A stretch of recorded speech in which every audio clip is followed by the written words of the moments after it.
یوم عاشورہ کا روزہ یعنی 10 محرم کے روزہ، اس روزے کی فضیلت اور خصوصیت اور اہمیت حدیث کی کتابوں میں بکثرت آئی ہے۔ فرمایا آپ صلی اللہ علیہ وسلم نے کہ افضل الصیام بعد رمضان شہر اللہ المحرم، کے رمضان کے بعد سب سے بہتر اور افضل روزہ ماہ محرم 10ویں محرم کا روزہ ہے۔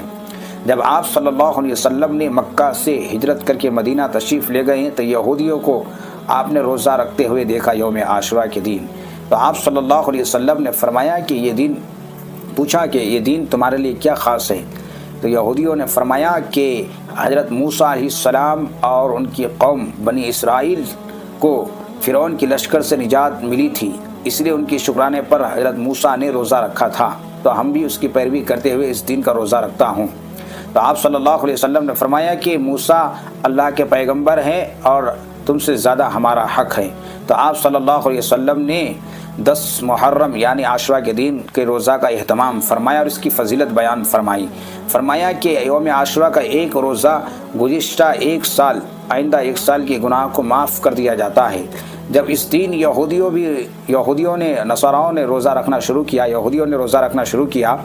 تو آپ صلی اللہ علیہ وسلم نے کوئی چیز یہودیے سے مسلمانوں کا مشابہت نہ ہو جائیں تو آپ صلی اللہ علیہ وسلم نے 2 روزہ رکھنے کا حکم دیا، 9-10 کو رکھے یا 10-11 کو رکھ کر لے، یعنی 2 روزہ رکھے محرم الحرام کا، اور اس کی فضیلت اور اس کی ترغیب اور اس کی اہمیت کو بیان فرمایا۔ اور اس کی فضیلت اور اہمیت اس سے بھی لگایا جا سکتا ہے کہ یوم عاشورہ کے دن حضرت موسیٰ علیہ السلام کو بنی اسرائیل سے نجات ملی فرعون کی لشکر سے، تو اس کی شکرانے کے طور پر موسیٰ علیہ السلام نے روزہ رکھا۔ اور اسی طریقے سے حضرت نوح علیہ السلام جو طوفان نوح سے آپ کو نجات ملی، جو پہاڑ پر جا کر آپ کی کشتی ٹھہری، تو فرماتے ہیں کہ عاشورہ ہی کا دن تھا، 10 محرم کا ہی دن تھا۔ اور حضرت یونس علیہ السلام کو جو مچھلی نے نگل لیا تھا، آپ کو مچھلی کی پیٹ سے نجات ملی، تو فرماتے ہیں کہ عاشورہ ہی کا دن 10 محرم کا ہی دن تھا۔ تو اس کی بہت سارے فضیلت اور خصوصیات ہے اس مہینے کی اور یوم عاشورہ کے دن کا۔ اور عاشورہ ہی کے دن نماز رسول حضرت امام حسین، سیدنا امام حسین رضی اللہ تعالیٰ عنہ کی شہادت ہوئی،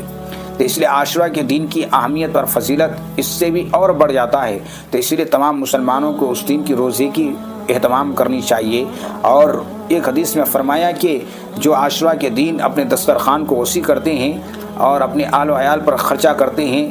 دل جوئی کے ساتھ، تو اللہ تبارک و تعالیٰ اس پر بھی بہت بڑا ایک ثواب مرتب فرماتا ہے، اور اس کی بھی فضیلت اور اہمیت بیان کی گئی ہے۔ اس لیے عاشورہ کے دن کی ان تمام چیزوں کی ہمیں اہتمام کرنے چاہیے، روزے کا اہتمام کریں اور دسترخوان کو وسیع کریں اور اہل و عیال پر اس دن خصوصاً اور